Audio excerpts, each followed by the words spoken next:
You getting it twisted, getting all jelly, cause you think I'm with them, but you know you not ready.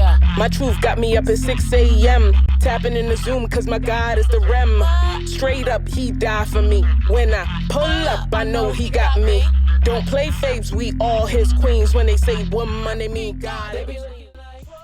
Hey, good people. Welcome to Determined Women of Destiny, the place where passion meets purpose, where amazing women doing amazing things come to show off everything that they do.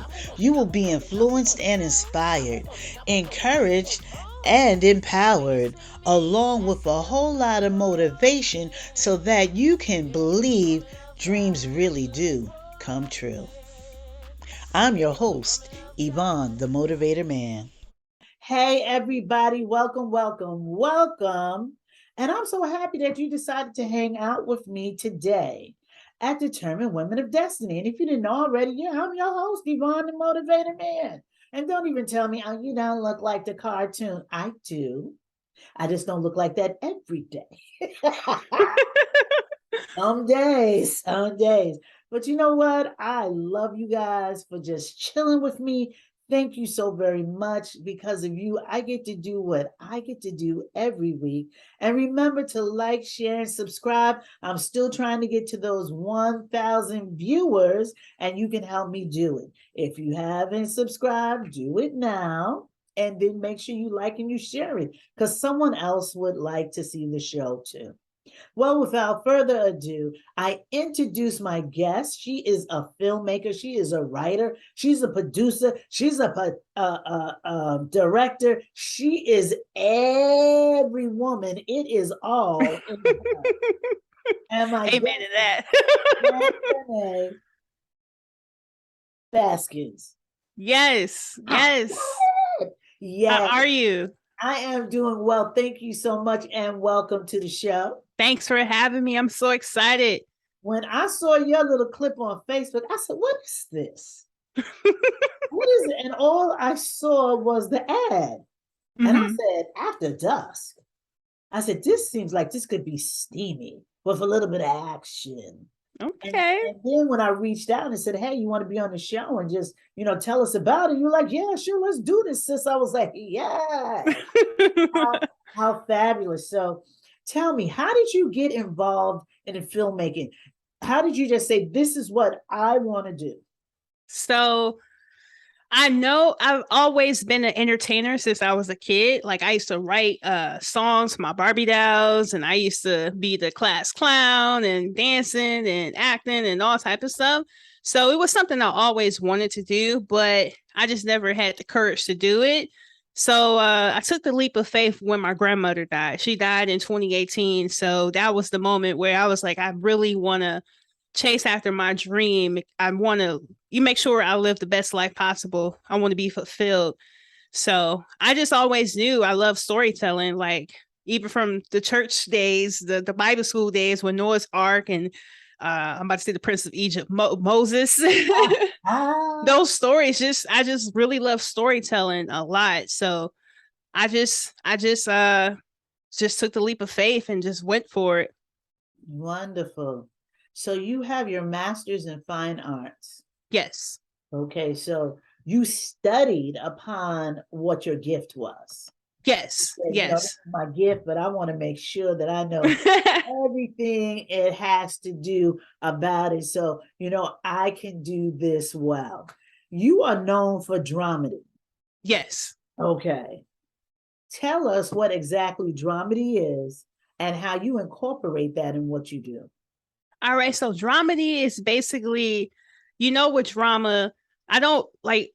An example of drama would be maybe watching, let's say, a Tyler Perry movie, or no, his movie got a little dramedy in it as well. Let's say a soap opera.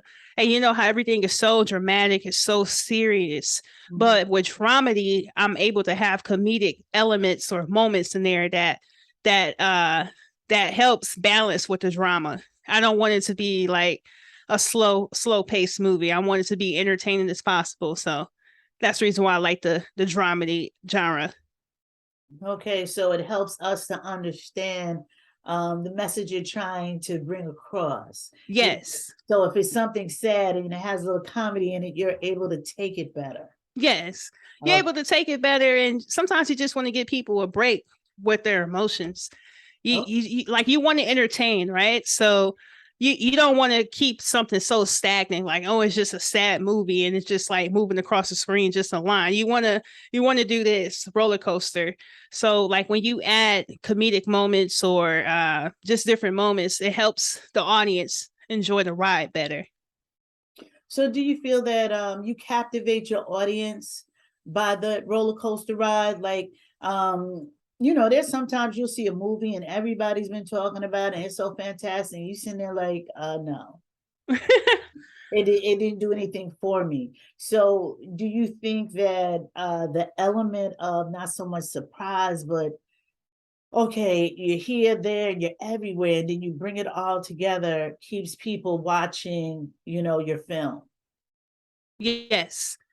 Yes. I would say Spike Lee, he's one of my favorite directors, and Paul Thomas Anderson and Quentin Tarantino.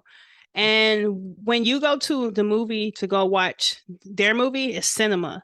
You're going there for more of an experience than just to go watch something. Right. So that's what I like to incorporate to my work as well. I want the audience to feel like they're in this experience. Yeah. Because you're a certain age, do you feel that you write and you direct for a younger generation, or do you think that your work spans out and 8 to 80 can even appreciate it? To be honest, I want my work to be received by everybody, but my main audience is between the ages, I would say, based off the data, my main audience is probably between the age of 25 and 45. But I would want anybody to watch it, except for kids. Certain things they're not going to be able to watch or understand. But like, yeah, just based off the data. So I'm happy to see that like people outside of my main audience is receiving the movie and they like it too. That makes me feel really good that I was able to make a product that everyone is enjoying. What was your first movie? My first movie was called The L Word. It was about this woman who wanted to go to therapy with her fiance because she cheated on him and he didn't even show up to therapy. So that's basically the movie. Shot that back in 2019. Okay. Or 2018. One of those years. So, is there somewhere where you could see that, or? Yes, all of my work is on YouTube. It's going to be on my website, chandorex.com, my portfolio. Just type in Chandorex or Chandonae Baskin or Story Collector Productions, which is my indie film studio, and you guys will be able to check out all of my work. So yeah. I did take a peek over there, and there is some interesting things going on over there. Yeah. And when we come back from break, we're going to talk about it a little bit more. I'm trying to keep people suspenseful right now. So I don't want to give out too much. I want you to lead. No spoilers. with the interview. Okay, so your first film was The L Word. Mm-hmm. And do you feel that sometimes in the beginning we kind of fumble through because we don't have what they call our sea legs? Like, I know when I first started doing my show, I felt as though I was like feeling in the dark, hoping to touch the walls, until people started saying, hey, I liked your show. And I was like, oh, okay, great. I might have something here. Did you feel that way? Oh, God, yes.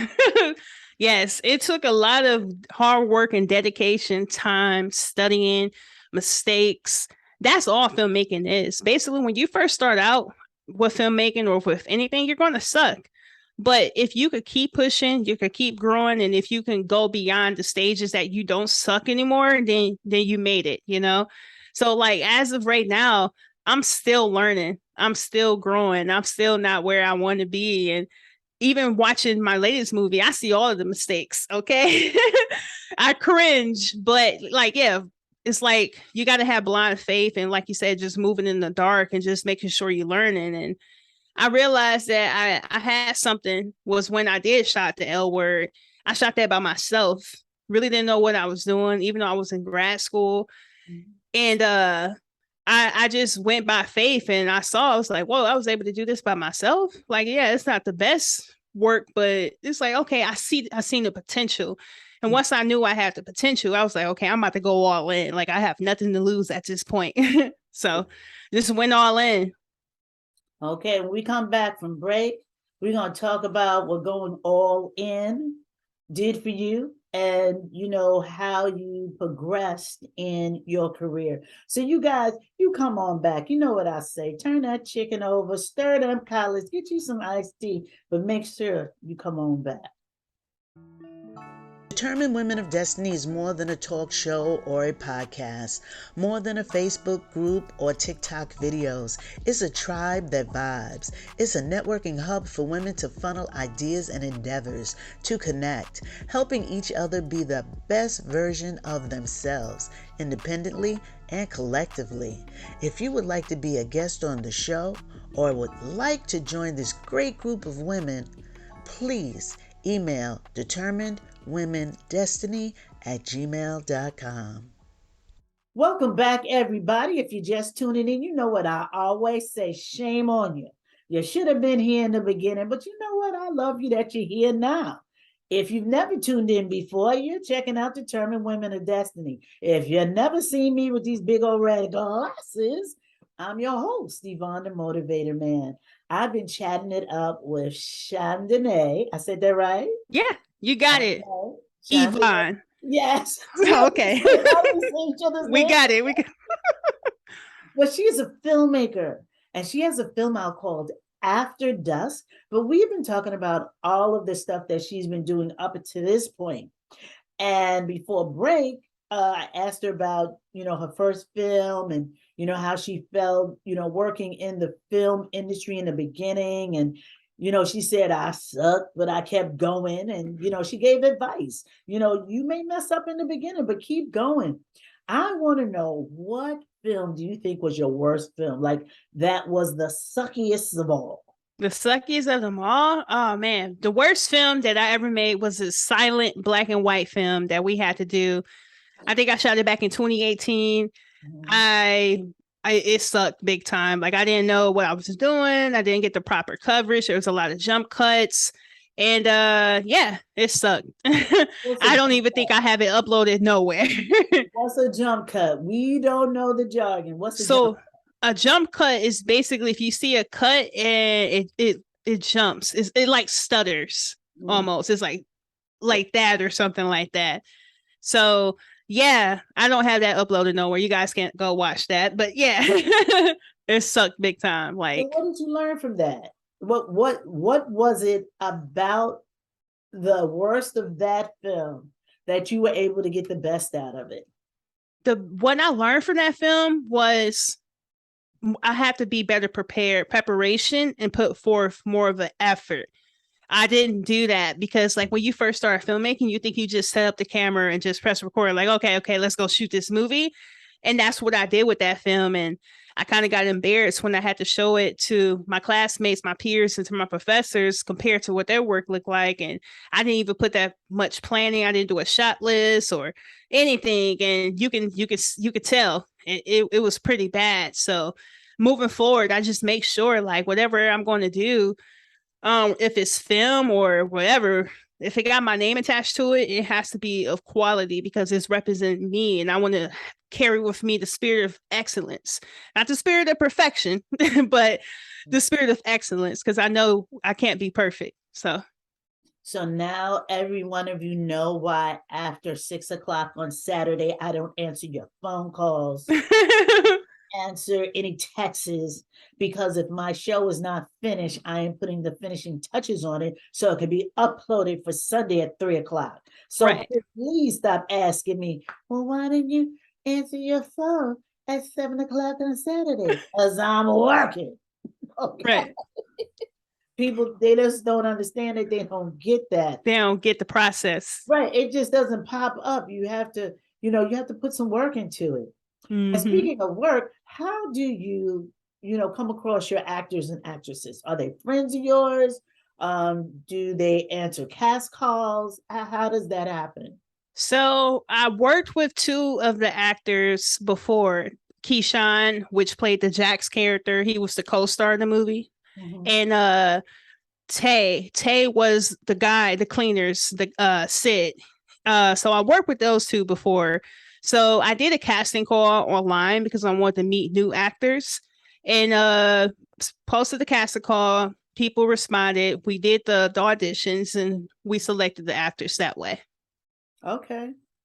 Yeah. All right, because the After Dusk actors and Yeah. actresses, A1.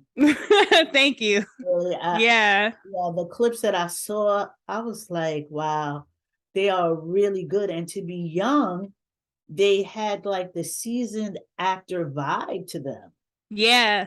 I was like, Like, so you've been acting out the womb. Like, when did you when did you start this? From doing acting in school and in college, part-time acting here and there wherever I can get it. Rashad Worthy, call me. That was a plug. Wanting to go back into acting full time, mhm, because I want that to be my retirement plan. right. Um, Watching these young people, I'm like, okay, sis can't even be 30.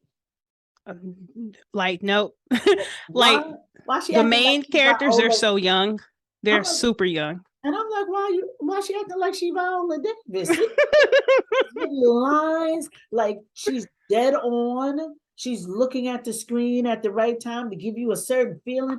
I'm like, okay, sis, I feel. Yes, I do. You're making me enjoy this even the more, even the more. So you have these group of actors that you interact with. You have all these different personalities, and we know that people in the arts are like the funniest people in the world to deal with. How Yes. do you deal with all of these personalities in one room when you're trying to get something done? Ooh, it was hard.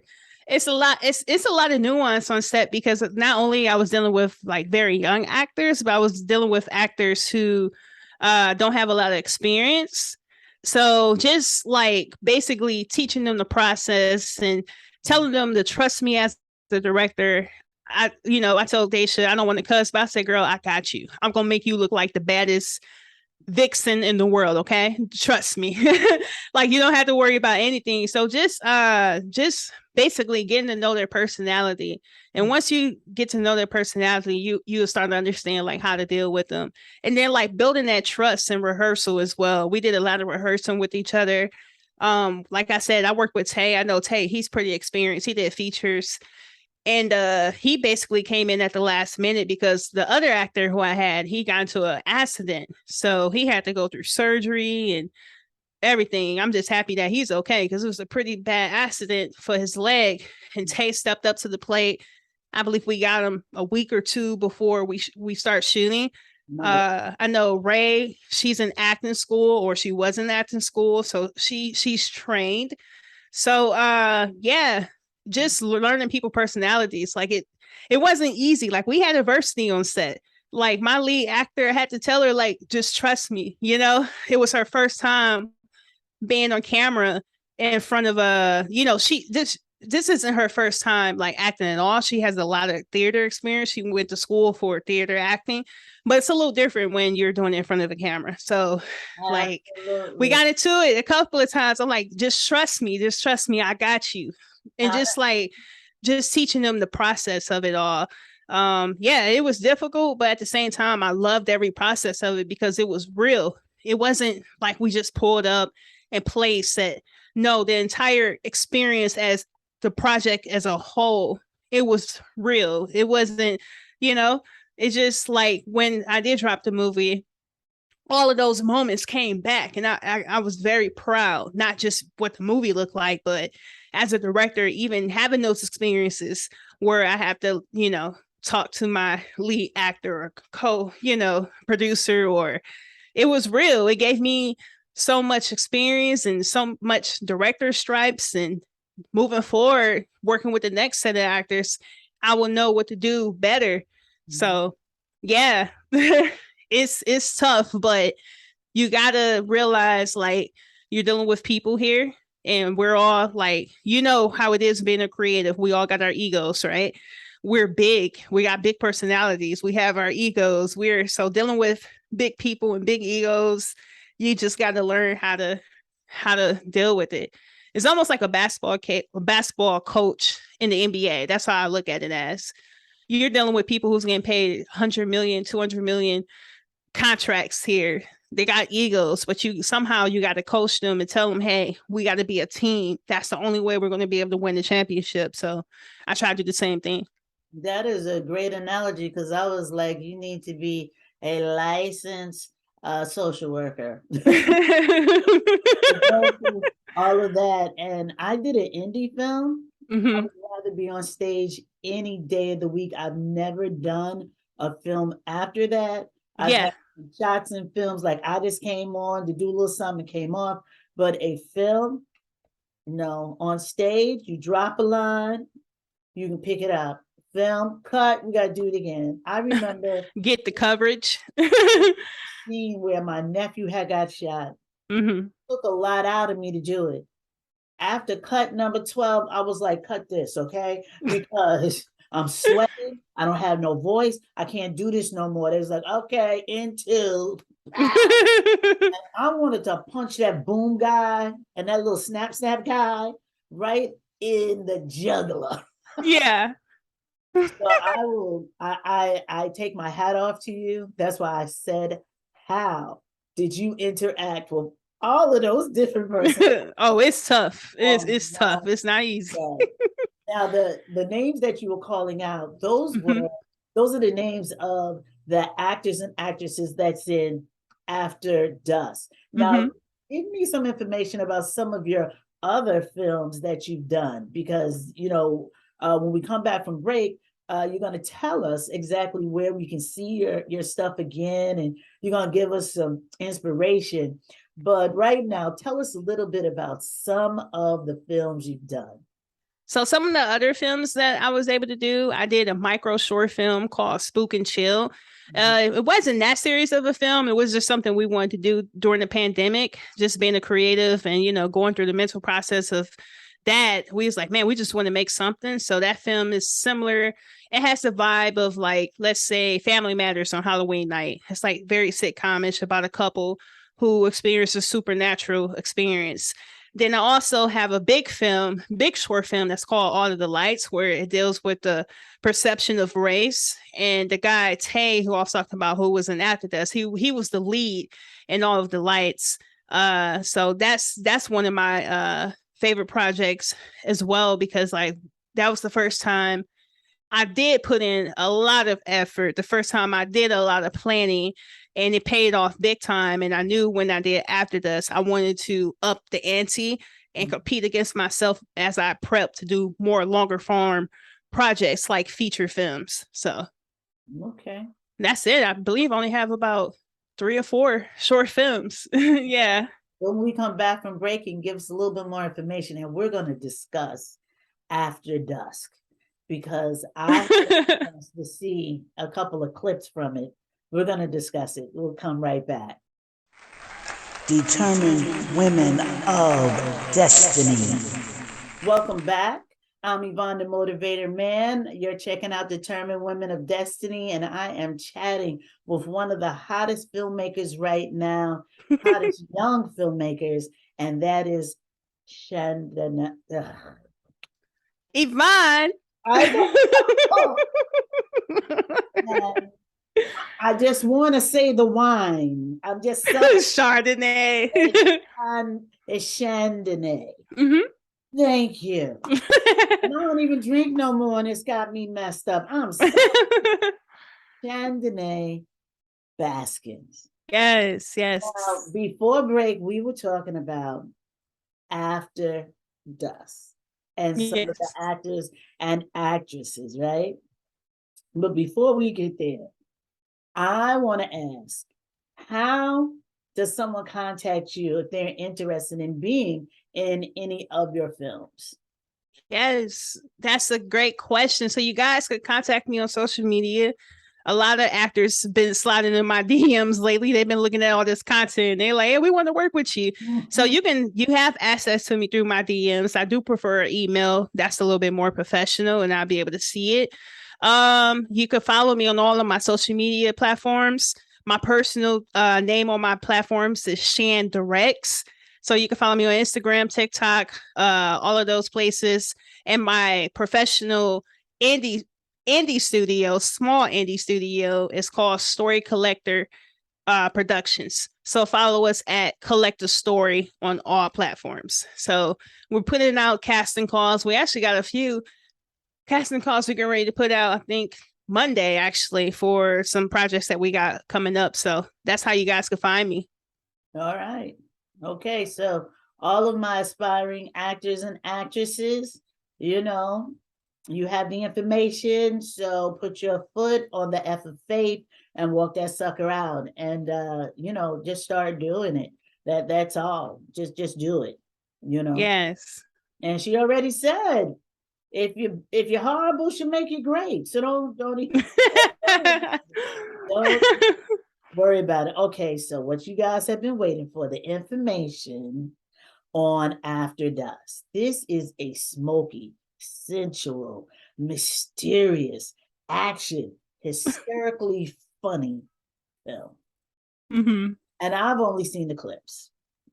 And the thing that I like about it is, even though everybody could be my daughter or son, and some may be able to be my grandchildren, that storyline even enveloped me. I even texted and said, well, what happened with this? You know, because yeah, I needed to know. A lot of people have been that way. I'm watching this at lunchtime and I'm like, you just left me hanging like that. I gotta see it. And then I saw The Lights. I'm sorry, repeat that last thing. I said I'm going to look at the one, what is the name of it? The Lights. Oh, all of the yeah, lights. yeah. All of the lights. Yeah. I'm gonna check that out tonight before I go to bed, because that looks okay. You know, also you got a fan in me. Your work is wonderful. Let me know what you think too. That one dropped in 2020, I believe. Yes. Okay. So, all right, I will definitely check it out. I want you've been inspiring us through this whole thing, but if you had to speak to a young person, let's say a high school student or someone that's only been in college 1 or 2 years, and they have said, you know what, I want to do this full out. What would you say to them? My advice to people who want to be a filmmaker or whatever you want to do, I would say bet on yourself. Go in 100%. Don't leave no crumbs. Don't leave nothing on the table. You have to give it your all. My success comes from one of my branding is called, I feel like I call myself the grit and grind director. I'm from Saginaw, Michigan, and Saginaw, the same place Draymond Green from the Golden State Warriors is from. You know, he's a bulldog. But I would say be relentless. Be relentless with any and everything you want to do, and don't let people don't let people, the negative people, get in your ear, because it's not hard. You know, when I submitted After Dusk, I let someone read it. They was like, "This isn't a story." That's exactly what they said to me. Or one of my old professors back in undergrad, they told me, "Just give it up. You're not a good filmmaker."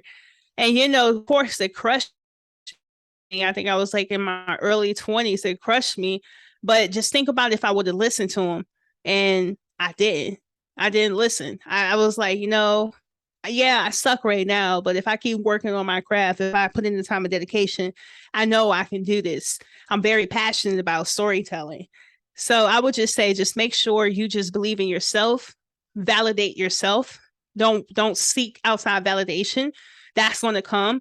You need to believe in yourself, and whatever you're doing, you just know that you're worthy of doing it. So that's my advice to the young people or older people who want to switch careers or jump lanes. Just do it. Don't even think about it. Just do it. I did it. I jumped right into traffic. I ain't care. Just do it. Don't think about it. Don't listen to nobody. Just go all in. Do it. And I like Yes. I like the way you put that you were told to Mm-hmm. look at, and you were like, no, I know that I'm good at this. In the previous segment, you said I was competitive with myself. Mm-hmm. And you see a lot of people doing what you're doing, and then you look at what they're doing and where they're at, and you can put yourself in a position to say, I'm not there. You're right. Right. That's not your lane. That's not you. Exactly. If I look at every motivational speaker, if I look at every person that has a podcast or a show, I wouldn't do another one. Right. But I believe in me, and I believe in my guests. Right. So I thank you for that. I thank you that you were candid to say, hey, listen, you got to keep on, doing it. And everybody knows how I end my show. And it's about time to end it. So here we go. Yeah. Keep on doing what you're doing until what you're doing gets done. Thank you so much for joining me today, telling us about your journey as a filmmaker. And everybody, go to all of those sites, check out her movies, her films. They are good. They're not long. You're not sitting there for hours. They're really good.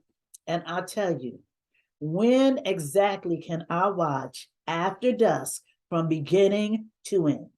You said where? Is it up? You said now? when? It's out. Yes. Oh. After Dusk is out, guys. We released After Dusk a week ago. We already have about close to 3,000 views on there. So you can watch After Dusk right now on YouTube. Type in After Dusk or my name, and you guys can watch it from beginning to end. I think it's around 22 minutes altogether. You guys are going to enjoy it. Right after Sisters, I'm going to watch it. Yes. I just thought the clips was out. I could have watched it already. Wonderful. So once again, thank you for coming on. You guys go watch After Dusk and make sure you like, share, and subscribe to the show. Share. So more people can see what this young lady is doing, because she is doing it. Thank you, Yvonne. Thanks for having me. You're more than welcome. Thank you for being here with me. It was I love your spirit.